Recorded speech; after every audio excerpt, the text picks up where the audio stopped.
So practical application, how can we apply this raw food diet into our lifestyle? So the cooking techniques, or should I say the uncooking techniques, raw food uncooking techniques make the foods more digestible and add variety to the diet. So you don't need to just eat whole fruits and vegetables the whole time. You can also start to mix it up, get differences in textures and flavors. You'll see that what we've served today is more the extravagant 5-class style of raw food, but you could keep it very simple and be eating whole foods. When I went to school, a lot of children were eating all of these snack bars and processed things. I was just eating a capsicum. Just raw. I just eat raw vegetables and fruits. It felt great for me, but that's what I was used to rising up amongst. So for me, that was just the normal. Sprouting seeds, grains, and beans. So they use a lot of these sprouting techniques. Max is going to go into more detail with that. So these heavy, hard to digest foods, sometimes if we sprout them, it makes it a bit easier to digest. That doesn't necessarily mean better. When they weren't sprouted, they had more protein. They had more grounding effect.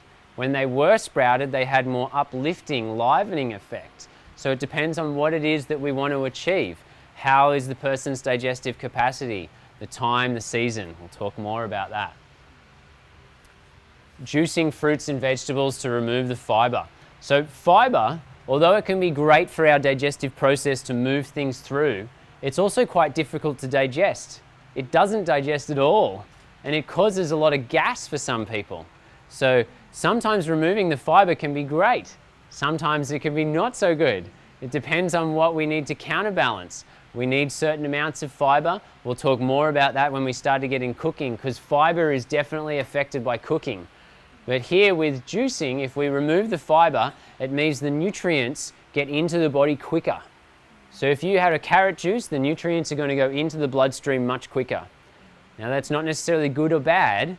It's about understanding the right time and purpose. If you have blood sugar imbalances, it means the sugar is going to go into the bloodstream quicker too. So it depends on what you want to do. Do you want to have a small amount of a juice that's really potent to get the nutrition, but not a huge amount that's going to spike the blood sugar levels? Soaking nuts and dried fruits. They use a lot of soaking in water. The water starts to make things easier to digest. It softens the fibers inside. Blending to break the cell wall and increase saliva penetration. So imagine that the cell has got a little protective coating around it, and it stops us from digesting food so easily. So if we use a really good blender, it'll crack through the side of the cell wall, and it means our digestive juices can move into there and start to break it apart a lot easier. Dehydrating foods for snack and shelf life. So a dehydrator blows warm air across the food to take the moisture out. That means it lasts a lot longer. I would not suggest that you use this as a dominant part of your raw foods diet. I would suggest that you use it if you need snacks on the run. You need something like, oh, I need a little bit to keep going when I'm out there. It's really great for that. It can preserve it. If you're eating a lot of these dried fruits, the dried ones, they're very hard to digest. There's not a lot of moisture in them. It can start to become imbalanced to the digestive process. Little bits of them, great. You'll see some today. So what you can eat on a raw food diet, these are the dominant things to work towards. Unprocessed, preferably organic, whole foods. So what are they? Fresh fruits and vegetables, nuts and seeds, preferably soaked and sometimes sprouted. Beans and legumes, only soaked and sprouted. Grains, only sprouted or soaked. Seaweeds and ocean vegetables, freshly juiced fruit and vegetables. Purified water, preferably alkaline and remineralized. So this is an important point to look at. A lot of people in Indonesia are drinking reverse osmosis water. It means it's pulled out all of the minerals inside it, and it's just pure water. If it's aqua, it's pure water with a little bit of chlorine added to it as well. So this pure water strips the body of minerals. Pure water is cleansing. It's always drawing minerals into it, so it'll pull those minerals out of your body and cause them to pull out of the body. So ideally, in nature, we would have had spring water that had a little bit of minerals inside it, and generally those minerals would have been on the alkaline side, magnesium, calcium. So they help the body to alkalize. If the water is acidic, it makes the bones porous and the bones weak. So having alkaline water is really beneficial. Today we have mineral water as part of what we're offering to you.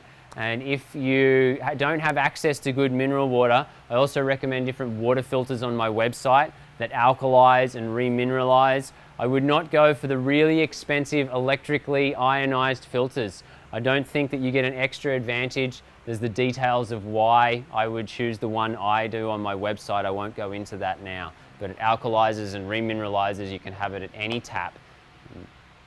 Young coconut water and flesh. Now, especially in the tropics, if you are doing a raw food diet in the tropics, you need to get into young coconut water and the flesh.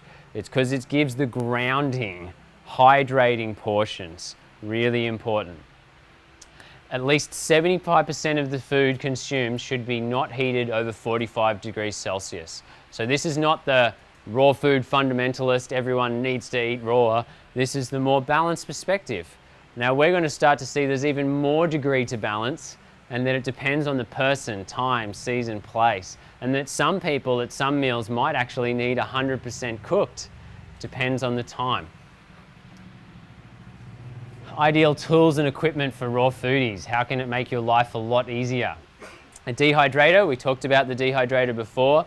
A really good dehydrator can be programmed to a specific temperature, 45 degrees, so it doesn't go above that point of where enzymes are, and it's going to circulate really well. The one that I recommend is shown on our websites as well, so if you want the details of that, I'm fairly sure they're available in Indonesia too.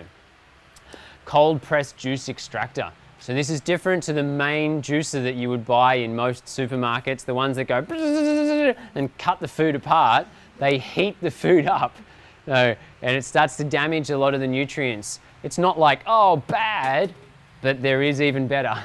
These cold pressed juice extractors squish and they press the juice as it moves through. They use them here in Burgreens. Again, on our websites, you'll be able to see which ones we recommend. A blender. So not all blenders are created equal. Again, your cheap supermarket blender will not cut through the cell walls. You need something that is a really good quality blender to be able to have the speed to cut through the cell walls. And also, a cheap blender, you've probably got 1 to 3 years of using it. If you're doing a lot of raw food stuff, which is hard work on a blender, it's not going to last very long. Whereas if you get a really good quality blender, I've been using one in Australia that we used for our business.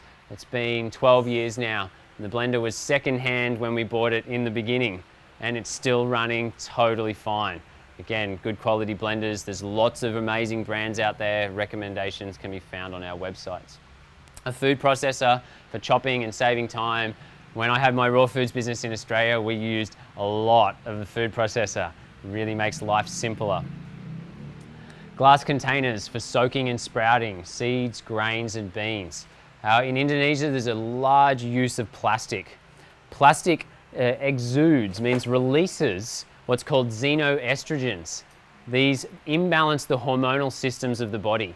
These xenoestrogens, some studies have said that they're 100 times more powerful than your own estrogens.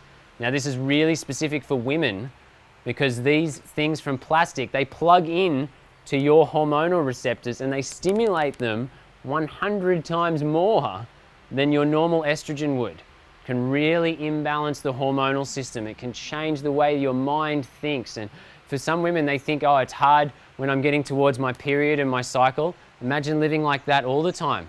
Now, a little bit of plastics are constantly disrupting those hormonal systems. So if you're soaking or using any form of heat, try to remove plastics as much as you can. Is the diet right for everyone? So is this diet something that all people need to eat? So first thing is balance is the key to all of life. So in order to really understand balance though, we've got to be able to measure it through certain things. How do we define what is balance? How do we define what's right for some person? Now, everything has qualities and characteristics that take us toward a certain direction of the balance equation. So I'm going to talk about this, the difference between a modern science model and a traditional medicine science model. They're all about qualities and characteristics. So the quality of cold or hot, heavy or light, moist or dry. These sorts of qualities, they transcend, meaning they go beyond just a food. You can use them for an exercise program. You can use them for a body. You can use them for a plate of food. You can use them for a business. You can use them for a relationship. They fit through all aspects of life.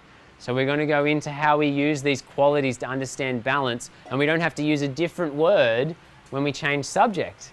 It's the same word each time we change the subject. So we'll now unfold the simplest method to understand balance in the world. So this should be the first step in assessing the longevity, how long we can keep something going for any part of life, from food and lifestyle right across to your business and relationships. First step to have a look with balance is what we call Chapter 4.